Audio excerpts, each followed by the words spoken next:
Universidad Centro Panamericano de Estudios Superiores le da la más atenta bienvenida a este cuarto ciclo de conferencias con este último tema que tenemos el día de hoy en este evento que estamos realizando para todos ustedes, el cual lleva por nombre Alimentos y su índice glucémico, la forma de evitar la diabetes tipo 2, presentada por un invitado especial que tenemos aquí en la UNICEPES, que es el Magíster Jorge Hernán Villegas desde Colombia.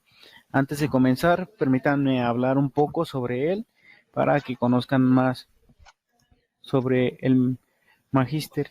Él tiene un título de pregrado como médico y cirujano por la Universidad Libre de Colombia en del 31 de mayo de 1985. Tiene un título de posgrado como especialista en educación ambiental por la Universidad Santiago de Cali. También tiene el título como magíster en educación ambiental y desarrollo sostenible por la Universidad Santiago de Cali. Ha participado en diferentes seminarios, tal como formación integral en bioenergética. Ha participado también en diversos congresos, como es el Encuentro Internacional Par Médico, que tratan el cáncer. Mencionando también tiene diplomados como el mejoramiento de los procesos en docencia universitaria en la Universidad Santiago de Cali, un diplomado en mejoramiento del quehacer docente en ambientes virtuales por la Universidad Santiago de Cali.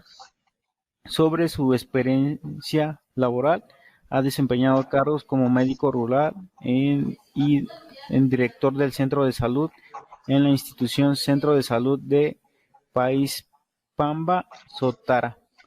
También como director y gerente del Centro Médico Salud para Todos, institución Centro Médico Salud para Todos. Como cargos actuales, es docente en las áreas de fisiología y medicinas complementarias y también es presidente, secretario y vocal del Club de Leones Cali Centro Monarca. Dejo hasta aquí por el momento la experiencia laboral y sobre su hoja de vida del magíster Jorge Hernán. Muchas gracias por participar en este ciclo de conferencias que la UNICEPES presenta, médico. Puede comenzar con su Muchas gracias. ponencia. Espero que les guste la charla. Es algo interesante porque de esto hablamos mucho de diabetes, hablamos mucho de obesidad, pero no nos estamos dando cuenta de que estamos enfocando el tema de una manera errónea. Y creo que hay que empezar a cambiar muchos conceptos y que van a ser nuevos para muchos. De pronto hay muchos de ustedes que ya los conocen previamente, pero es necesario que empecemos a trabajar todos en un mismo camino. Muchas gracias a todos los que en este momentico están escuchando y que espero que vayan a sacar algo de provecho. Cuando hablamos del índice glicémico, lo primero que nos encontramos es que la glucosa tiene un comportamiento especial al entrar a la célula. Este comportamiento de la glucosa, pues lógicamente que va a depender en el tiempo y lógicamente que también va a depender de otros factores, como la presencia de la insulina al estar relacionada directamente en este campo, eh, pues la glicemia se va a comportar de acuerdo a ciertos factores que son muy importantes, pero eh, nosotros no tenemos, como decir, en cuenta aspectos como por ejemplo la carga glicémica. La carga glicémica es la cantidad de hidratos de carbono por ración que determina la velocidad con que puede llegar la glucosa a la célula. Pero esa carga glicémica también tiene otro proceso bien importante. ¿Y cuál es? Es que la carga glicémica en el organismo va a depender qué importancia tiene el proceso de lo que son los carbohidratos a nivel del organismo. Y esos carbohidratos a nivel del organismo van a tener una función a nivel del epitelio de la célula, del intestino, en donde ese índice glicémico versus la carga glicémica va a tener también una importancia, pero nosotros esa importancia la tenemos relacionada directamente con lo que son los prebióticos y los probióticos. Cuando hablamos de un prebiótico, estamos hablando es de los vegetales que hemos consumido previamente a nivel de nuestra alimentación. Y los probióticos son las bacterias que están presentes a nivel del intestino. Fíjate aquí nos salimos un poquito, o sea, antes de entrar la glucosa prácticamente a nivel de nuestro organismo. ¿Por qué? Porque es que aquí es donde a veces no hemos entendido el verdadero proceso. ¿Cuál es el verdadero proceso? Hay una vía metabólica de de lo que son los elementos. Si nosotros pensamos cómo llegó a formarse la glucosa, pues sabemos de que el CO2 y el agua, por acción de la luz solar, ella a través de la fotosíntesis se nos va a formar la glucosa. Esa glucosa se puede convertir en un almidón y lógicamente que el almidón son carbohidratos que la planta puede guardar y que al ser humano, por ejemplo, si nosotros guardamos el almidón, pues va a ser producto de obesidad. Pero la glucosa no solamente se queda como glucosa, la glucosa puede pasar a un eritrosa 4-fosfato o puede pasar hacia el ácido ciclímico, al ácido antralítico, puede pasar a convertirse en un alcaloide o convertirse en nitrógeno, en triptófano o en ornitina. Cada uno de estos procesos metabólicos que son, como decir, que vienen prácticamente precedidos desde la glucosa, nos está mostrando de que la glucosa al entrar dentro del proceso de la fotosíntesis y al entrar dentro de la célula de las plantas, va a permitir procesar ciertos componentes impresionantes, como por ejemplo como los gliceraldehídos, como lo que son la hidroacetona, el fosfonilpiruvato, va a permitir que el ácido cítrico empieza a tener todo su proceso y la formación del CO2, el ATP, dentro de nuestro cuerpo, dentro del cuerpo de lo que son las plantas. Pero ¿es que acaso esa planta que entra dentro de esos metabolitos secundarios se queda allí? No, cuando la glucosa entra a nivel de nuestro organismo, entra a nivel de la célula, ¿qué pasa? Puede entrar, o mejor dicho, entra en contacto con cierto tipo de bacterias. Cuando tenemos ciertas bacterias que son aeróbicas, esas bacterias aeróbicas van a permitir que la glucosa pueda transformarse en un glicaldehído o en un, fosfoglicerato o en un fosfoenol piruvato, en un piruvato. Si nosotros miramos fosfoglicerato, es el campo de la salida a una serina o una cisteína. Del fosfoenilpiruvato o el mismo piruvato puede darse la valina y la leucina o la alanina. Y si nosotros empezamos a ver esto, vemos que la glucosa se puede transformar en lo que son elementos importantísimos para el ser humano. Entonces, nosotros tenemos que transformar nuestra función. No necesariamente necesitamos de que la glucosa entre como glucosa en nuestro cuerpo, porque si entra como glucosa en nuestro cuerpo, pues lógicamente que va a entrar a nivel de la célula, pero para nosotros es más importante que sea transformada a través del metabolismo de las bacterias gram positivas a través de la fermentación. Entonces, yo puedo convertir, por ejemplo, un fosfenilpiruvato en una tirosina, y la tirosina, pues lógicamente que también va a permitirnos la fenilanalina, y se puede convertir en triptófano, también en lo que es la nicotina. O sea, tenemos una cantidad de ciclos importantísimos que nos pueden, como decir, permitir que lo que son los aminoácidos puedan empezar a ser procesados solo a partir de la glucosa que llega a nivel de nuestro intestino.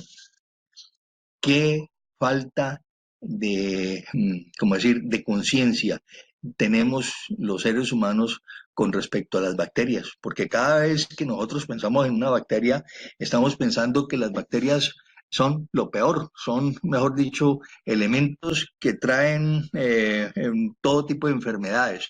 Eso es ese tipo de proceso con respecto a las enfermedades, pues lógicamente que nos lo han vendido desde hace mucho tiempo. Y si nosotros miramos, Luis Pasteur habla de que la teoría de los gérmenes, según los cuales las enfermedades las producen los microorganismos, es uno de los conceptos de él.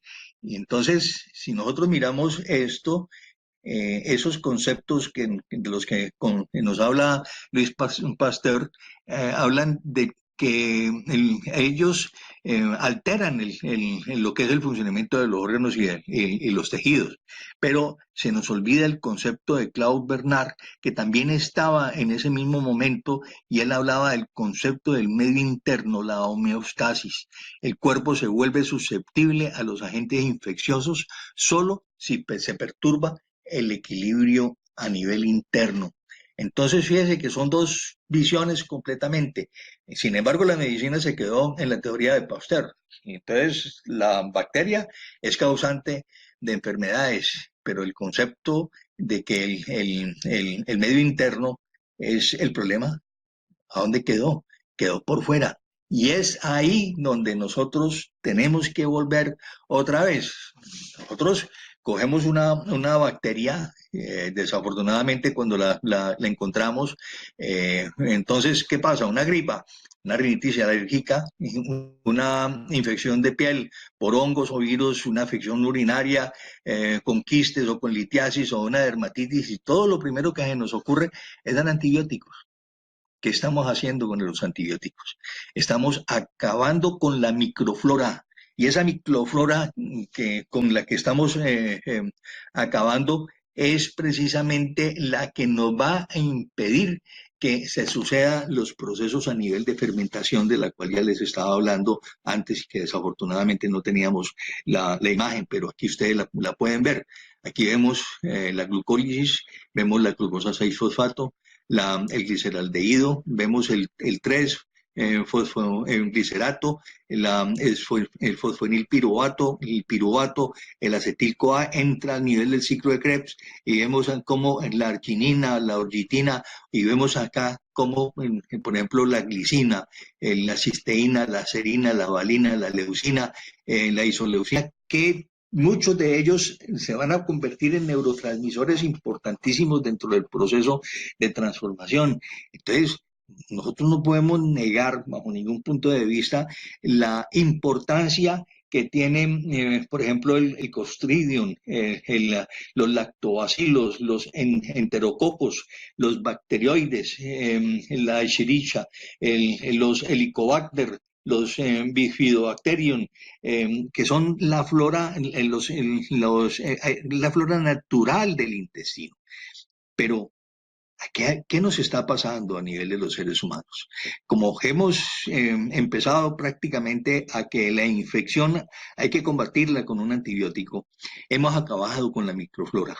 Y al acabar con la microflora a nivel del intestino, hemos permitido que las enfermedades sí se disminuyan, pero la absorción de los nutrientes que antiguamente se hacían adecuadamente porque teníamos una alimentación rica en vegetales, pero vegetales que entran a nivel del cuerpo y van a producir su efecto, van a permitirle al organismo a tener una función distinta. Entonces, cuando llega la función de la glucosa y la glucosa entra directamente a la célula, pues lo único que va a producir es obesidad. Pero si nosotros empezamos a cambiar nuestro concepto a nivel de la mente, empezamos a disminuir la cantidad de elementos que vayan a acabar con la microflora a nivel del intestino, vamos a permitir que se suceda la fermentación y por lo tanto haya una reorganización dentro del proceso a nivel de nutrición celular. Esta se quedó como perdidita todavía, pero dejémosla allí. Que yo creo que por lo menos acá ustedes ya me entendieron un poquito el proceso que se está viendo acá. Entonces, si nosotros miramos y empezamos a entender que los seres que estaban dentro del proceso cuando necesitaban una explicación de la enfermedad, sí, lógico, en ese momento se necesitaba darle una explicación a la enfermedad. ¿Y cuál era la explicación de la enfermedad? Pues era mirar quién era como decir, el causante de esa enfermedad y se encontró a la pobre bacteria como la causante de este tipo de proceso. Pero si nosotros miramos aún dentro de nuestra forma de cultivar, ¿qué estamos acabando dentro de los conceptos de los cultivos? Cuando damos todo tipo de sustancias para acabar gérmenes patógenos, estamos acabando también con la microbiota a nivel de la tierra. Y si estamos acabando con la microbiota a nivel de la tierra, estamos ya de hecho dando, como decir, pie a que cierto tipo de bacterias que eran buenas para el sistema digestivo, que permitían el proceso completo, no se puedan dar. Y al no poderse dar este tipo de proceso, pues lógicamente que empieza a tener dificultades a nivel del cuerpo. Este proceso, cuando Luis Pasteur lo saca adelante, pues realmente él, en el lecho de muerte, le reconoció a Bernard que el microbio no es nada y que el terreno lo era todo. Qué lástima que nosotros no tengamos la capacidad de estudiar fuertemente los libros en donde se encuentran todo este tipo de procesos.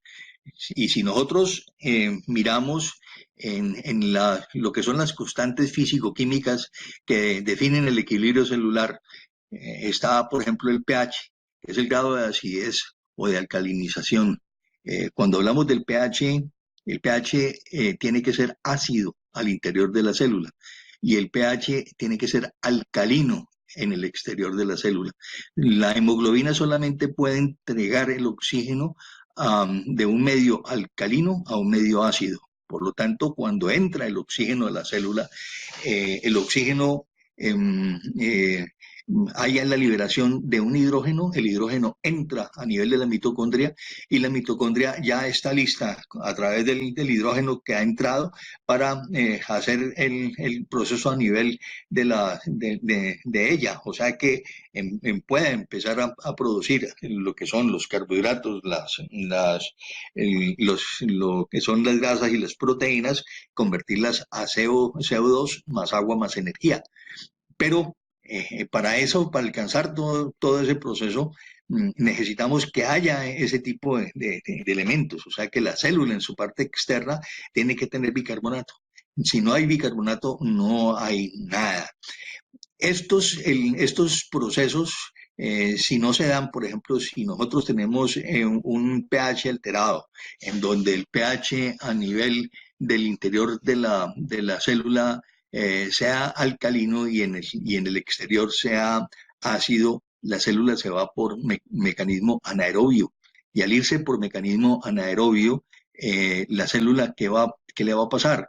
Pues simplemente va a producir lactatos, oxalocetatos y fumaratos. Por ejemplo, los lactatos es ácido láctico, es aumento del ácido láctico, por lo tanto, va a doler. Todo el sitio donde hay acumulación de ácido láctico va a doler y el dolor es insoportable en muchas ocasiones. Y si empiezan a ver esta concentración, la única manera es entrar al hígado y se va a producir grasa. Entonces, mucha grasa que nosotros encontramos en el hígado es causada precisamente por un proceso a nivel del metabolismo, a nivel del cuerpo. ¿Por qué? Porque estamos en un grado de desfase en lo que es la alcalinización y la acidez. El coeficiente de oxidorreducción es otro de los procesos completamente complicados del mecanismo, porque el mecanismo de oxidorreducción tiene que estar funcionando completamente. Si no hay un coeficiente de oxidorreducción, no hay nada. Entonces, necesitamos que ese grado de acidez y alcalinización nos conlleve también a ese coeficiente de oxidorreducción. Y la receptividad y concentración de electrolitos es la que nos va a permitir que la célula pueda absorber también la gran cantidad de electrolitos. Entonces, la relación sodio-potasio dentro de la célula es muy importante. Entonces, no es solamente los elementos como el oxígeno, ya empezamos a ver, si yo tengo un grado de acidez y alcalinización inadecuada, me va a llevar a producción de grasa y por lo tanto voy a atender a la obesidad.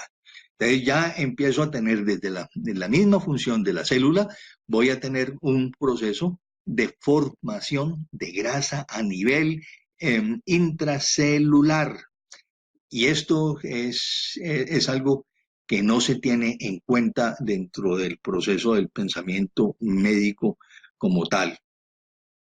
Ya cuando nosotros nos encontramos, por ejemplo, dentro de las frutas, nos encontramos con que las frutas van a tener una sandía, por ejemplo, tiene un índice glicémico de 70, un plátano verde, un índice de 70 o un dátil va a tener ese mismo tipo de índice glicémico. Pero ese índice glicémico, por ejemplo, si nosotros lo miramos desde el punto de vista dentro del intestino, sería fabuloso que llegara esa cantidad de glucosa al interior del intestino y fuera procesada para que a partir de allí empezaran a gestarse todo tipo de nuevas formas, que es en el caso, por ejemplo, de un aminoácido. Pues sería fabuloso, igual el plátano, igual el dátil, pero ¿acaso estamos solamente dejando que la sandía y el plátano y el dátil sean los que lleguen? Nada más, muchas veces no consumimos otros alimentos que tengan entonces que una carga a nivel glicémica, o sea que en este caso no solamente el índice, sino la carga, pero la carga entonces son los prebióticos y son los que van a permitir que se crezcan el número de bacterias. Si no hay estos elementos, no van a haber mayor crecimiento de bacterias. Y la falta de las bacterias, lógicamente, que van a ser las que van a permitir, van a impedir que los procesos a nivel metabólicos de las células se puedan dar. Entonces vemos como el índice glicémico de la sandía está por ejemplo, en 70, pero no solamente la sandía, sino que también tenemos que el melón amarillo va a tener en la misma forma, el melón amarillo tiene un índice glicémico de 65, las pasas tienen un índice glicémico de 65. Si nosotros miramos el índice glicémico de la papaya tiene 58, pero ¿acaso nos comemos las pepas de la papaya? ¿Acaso nos comemos la cáscara de la papaya? No, la dejamos por fuera. igual, las células, las frutas en conserva tienen un índice de 58, un níspero japonés tiene un índice de 55. Todos ellos, si nosotros los vemos desde el punto de vista netamente de una, como decir, si el índice glicémico fuera el único factor, todos son productores de glicemia, o sea, son productores de diabetes, o sea, son, si nosotros consumiéramos solamente el mango, el kiwi, el lichi y todos los que hemos hablado de la sandía, el plátano, el dátil, el melón, las pasas, pues lógicamente que estaríamos llevados porque serían exactamente los alimentos que van a ir a producir una diabetes. Pero si tuviéramos adecuadamente los Clostridium, el Pectostrocus, el Lactobacillus, el Enterococcus, las bacteroides, si tuviéramos la Escherichia, además de eso los Lactobacillus, pues hombre, ellos estarían recibiendo esa cantidad, ese índice glicémico para transformación a nivel de lo que son aminoácidos y poder entonces absorber y producir los neurotransmisores necesarios para que nuestro cerebro funcione de una forma adecuada. ¿Qué falla dentro de la forma de concepción que tenemos dentro de nuestra alimentación? O sea que nosotros tenemos que empezar a consumir alimentos que tengan una carga a nivel alta, por ejemplo, un índice glicémico de la piña fresca, de la uva, la pera, el plátano el crudo, el arándano tiene 50, o sea, son alimentos que no tienen tan alta índice glicémico, igual que el higo, las ciruelas secas, el melocotón y la manzana, pero hay otros, la naranja, el zumo de naranja tiene de 35 y 40, pero tenemos también la granada, la ciruela y la nectarina fresca tienen 35. Y la chirimoya, el membrillo y el coco tienen 35 de índice glicémico, pero tenemos el albaricoque seco, el pomelo y la cereza que tienen entre 30 y 25. O sea, son alimentos que podemos consumir sin ningún problema y que no van a ser una carga glicémica alta, pero tienen abundante cantidad también de carga glicémica, por lo tanto van a alimentar adecuadamente la cantidad a las bacterias, o sea, hacer crecer el número de bacterias dentro de nuestro intestino.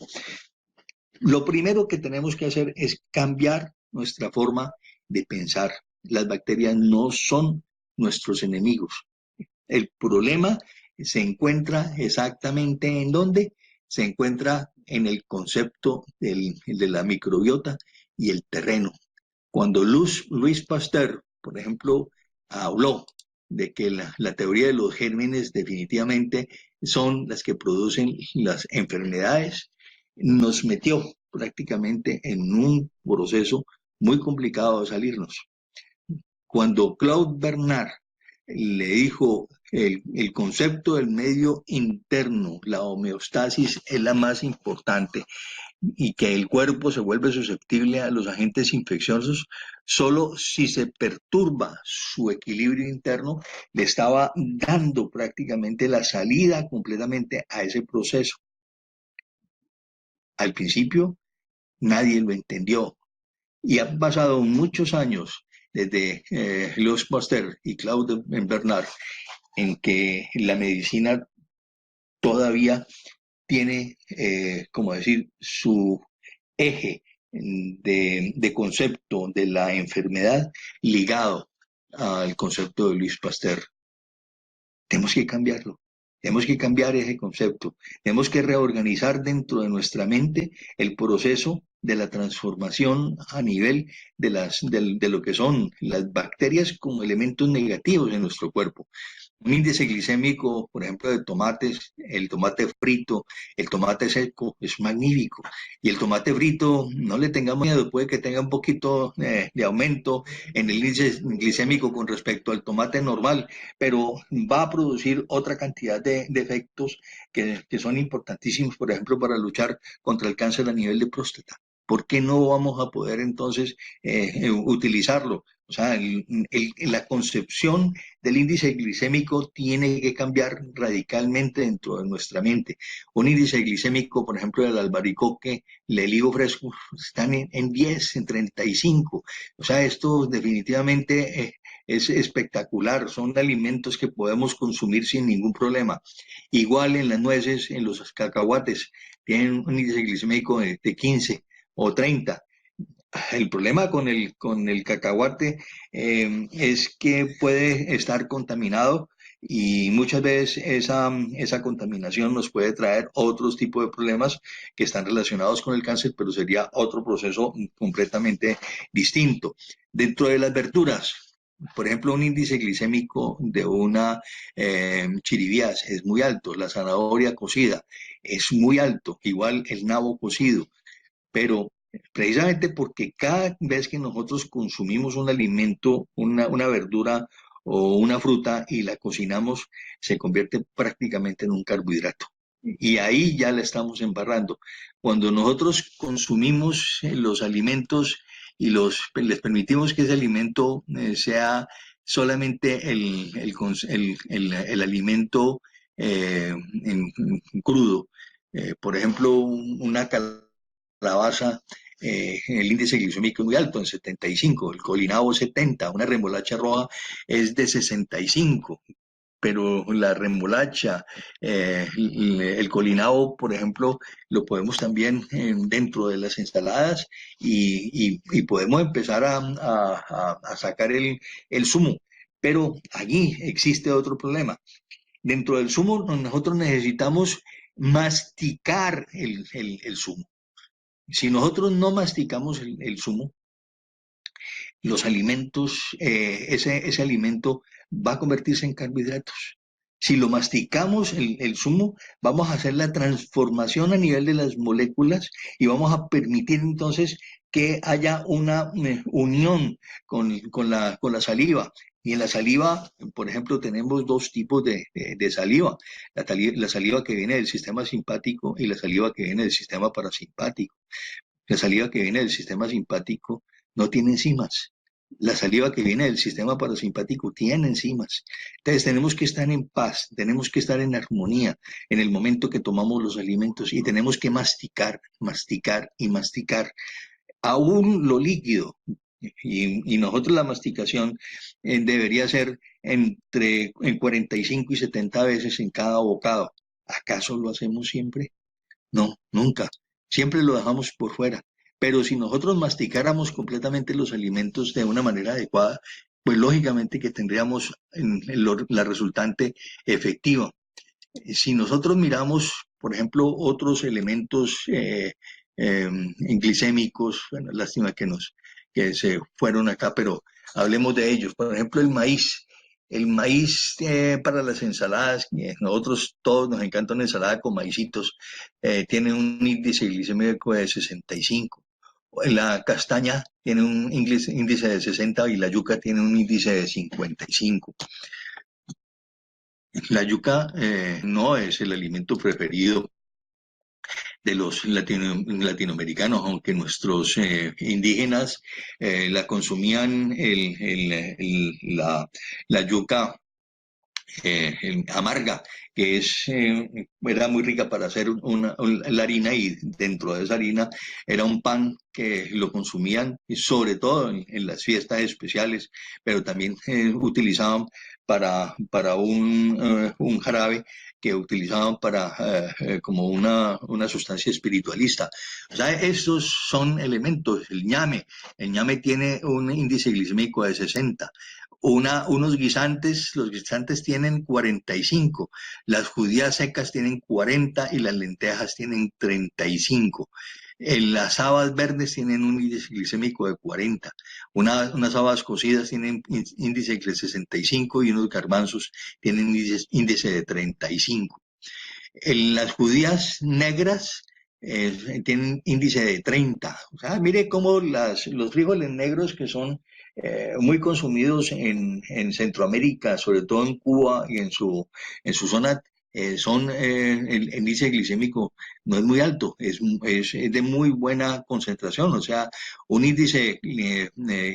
ese índice glicémico a través de las judías negras se puede consumir carbohidratos de alto índice glicémico adecuado porque les permitiría el proceso para permitir que haya la cantidad de vegetales necesarios.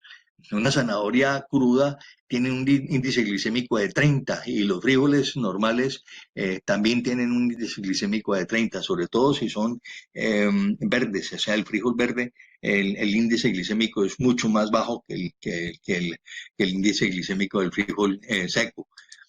Y la soya tiene un índice glicémico de 15, el brócoli tiene un índice glicémico de 15 y la col lombarda, que es el repollo morado, tiene un índice glicémico de 15. Eh, Hay veces que la col lombarda pues la ponemos a hervir con un poquito de azúcar, vinagre y salecita para que quede pues un repollo muy rico, muy delicioso. Se le sube el índice glicémico a esa col lombarda, pero sin embargo la cantidad de elementos que nos dan por la carga glicémica que tiene alta nos ayudan completamente al proceso.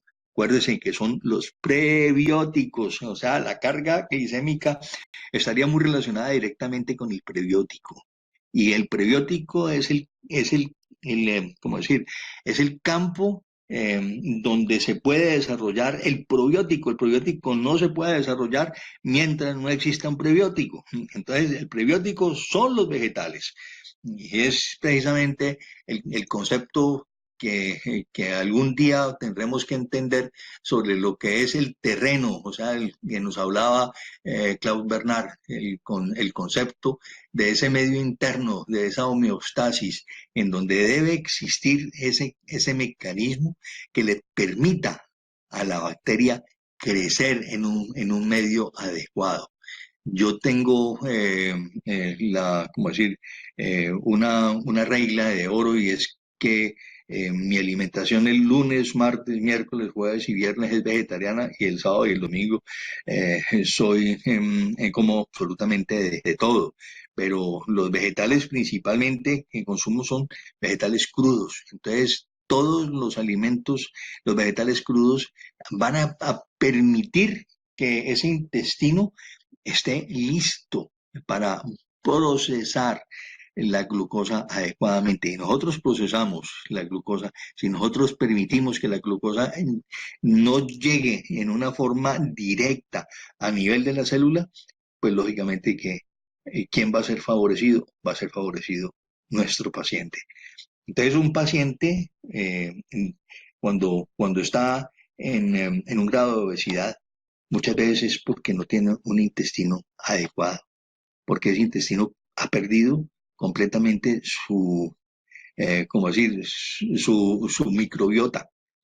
Y hablemos de que ha perdido su microbiota porque por lo general son personas que han tenido que tomar antibiótico en grandes cantidades. Una persona con un problema urinario muchas veces le toca que estar tomando antibiótico continuamente y llega el momento en el cual ni siquiera el antibiótico le hace ningún efecto, pero el intestino ya prácticamente lo tenemos completamente destruido en cuanto a la cantidad de microbiota que se tiene. Y los alimentos mismos, como los estamos cultivando en tierras que no son aptas, que no son adecuadas, pues lógicamente que van a tener dificultades también para producir unas verduras adecuadas, que tengan todos los oligoelementos adecuados que nos puedan nutrir y que se puedan transformar de una manera adecuada en lo que son los neurotransmisores, porque nosotros todos los aminoácidos van a terminar siendo neurotransmisores a nivel de nuestro cuerpo. Esto es prácticamente un nuevo concepto, es un concepto que de pronto no se tiene claro en la medicina, no está escrito en ninguno de los libros. Tenemos que hacer más trabajo de investigación al respecto, Y si nosotros logramos procesar todo esto, haríamos una transformación a nivel del mundo porque volveríamos a tener una alimentación adecuada y a través de la alimentación podríamos obtener una salud que podemos conseguir solo si nosotros somos juiciosos con los alimentos, si tenemos unos alimentos ricos en lo que son vegetales con una carga glicémica alta. Y esa carga glicémica alta, no un índice glicémico alto, sino una carga glicémica alta. Lógico que también necesitamos alimentos que tengan un índice glicémico alto para que cuando lleguen a través de esas bacterias, las bacterias puedan procesar completamente ese alimento y la cantidad de glucosa que llegue a nuestro cuerpo no sea lo suficientemente grande para que cause los problemas de diabetes en el organismo. Si nosotros no tenemos el concepto claro, vamos a seguir consumiendo alimentos con alto índice glicémico y ese alto índice glicémico pues nos va a traer como consecuencia nada menos que la enfermedad. Si nosotros uno de los alimentos que más consumimos en nuestro medio es, por ejemplo, la papa frita, tiene un índice glicémico de 95 y lógicamente, pues nadie puede consumir una papa que no esté cocinada. No, hasta el momento no la tengo. Sin embargo, hay muchos productos que se sacan de la papa para bajar de peso precisamente en la cáscara por su carga a a nivel glicémica, porque es muy alta también. Entonces vemos que el puré de patatas, las papas cocidas, las patatas cocidas, el boniato, tienen índice glicémico demasiado alto. Los arroces igualmente tienen índice glicémico muy alto, igual que los tienen las pastas, y son nuestros alimentos cotidianos. El arroz tiene un índice glicémico de 70. ¿Por qué? Porque no le dejamos la cáscara, no le dejamos todo el proceso necesario para que ese arroz se pueda convertir prácticamente en un arroz adecuado para el organismo. Necesitamos cambiar nuestra forma de alimentarnos. Nosotros estamos con una alimentación definitivamente rica en índice glicémico, pero muy baja en carga glicémica. Y esto es algo que es necesario que cambiemos, que transformemos completamente dentro de nuestra mente y nuestra conciencia. Ojalá que cuando nos sentemos a la mesa, nos sentemos a ver qué alimentos realmente son los que debemos consumir. Y lo primero que tenemos que echarle el ojo es a los vegetales. O sea, la cantidad de vegetales debe ser aumentada y debemos masticar y masticar los alimentos para lograr que definitivamente obtengamos la salud. Lo principal dentro de nuestra alimentación es que debemos consumir proteína. La proteína puede ser vegetal o puede ser animal, pero con un alto contenido de vegetales y también frutas, porque no solamente deben ir los vegetales como tal, sino que también deben ir las frutas. Pero cuando ya tengamos sembrado una cantidad de vegetales dentro de nuestro intestino para que puedan entonces existir los probióticos necesarios para que la alimentación sea perfecta. Por lo general, la gente que tiene hígado graso o es por alcohol, o sea, por tomar trago, o es por problema de metabolismo. Y si es por problema de metabolismo, tiene que aprender a respirar. ¿Por qué? Porque la respiración es la que va a permitir que el pH cambie. Y cuando el pH cambia a nivel intracelular, cuando el pH esté en su rango alcalino a nivel extracelular y a nivel de la célula esté en un pH ácido, va a permitir que el oxígeno entre a la célula y por lo tanto una célula que esté en medio adecuado no va a aumentar la cantidad de grasa en el cuerpo. Por lo tanto, Es ahí uno de los procesos serios. Muchas veces pensamos que el proceso de lo que es la alimentación, la alimentación con, con alcohol es la única fuente de lo que son el hígado graso. No, el metabolismo que tenemos cuando está alterado nos puede producir ese ácido graso, ese hígado graso. Y muchas gracias a todos por haberme escuchado y espero les haya servido y que les cambie su manera de pensar con respecto a la diabetes tipo 2. Sí. Muchas gracias, doctor. En nombre de UNICEF, le agradecemos esta gran participación con este tema tan importante. Esperamos volver a contar con su presencia en algún otro ciclo de videoconferencias para mostrarnos esta gran Claro, con mucho experiencia y gusto. conocimiento con la que usted cuenta. Muchas gracias. Sí. Con mucho gusto.